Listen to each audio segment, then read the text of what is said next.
Неге?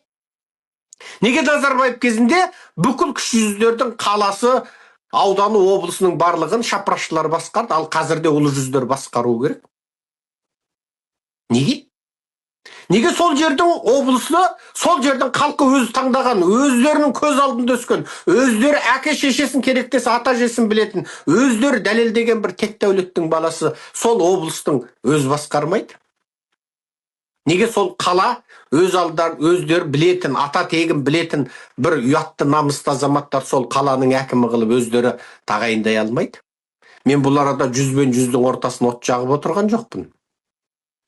Мен тек Назарбаев, Тоқаев қалыптастырған мынау қазақтарды бөліп алда билей бер деп, өздерінің жүздерін бейне Гитлердің гестапосы сияқты айналасына тартып, оларды бейне сендер гестапосыңдар, Гитлерге жақынсыңдар, партия орталық комитетісіңдер, партияны қорғайтын партия қорғау армиясысыңдар деп, анығында соларды сол биліктен нәпақа алатын мүдделі топтарға айналдырып, соларға арқа сүйей отырып, қалың қазақты қанауы керек. Менің айтып отырғаным сол. Ақтөбенің, Ақтаудың, Атыраудың, Оралдың әкімі ұлы жүз болғаннан, оңтүстікте жасайтын ұлы жүздің халқына көктейін пайда келіп жатқан жоқ. Ұлы жүздің халқы олар ұрлаған миллиардтардан көктейін де пайда көрмейді. Оның ұлы жүз болғаннан, оның ұлынан басқа ешкімге пайда келмейді.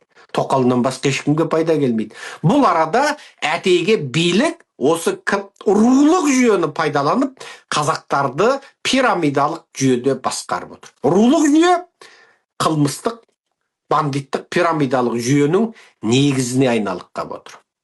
Ал Американың демократиялық жүйесі болатын болса, онда Жаңаөзеннің қаласының әкімін Жаңаөзен қаласының тұрғындары сайлайды.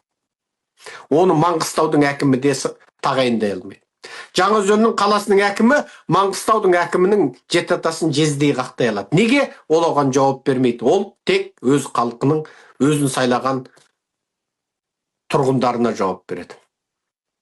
Және сот тәуелсіз. Маңғыстаудың әкімі Маңғыстаудың облыстық сотына анадан бір бәле тауып сотта деп соттата алмайды. Неге?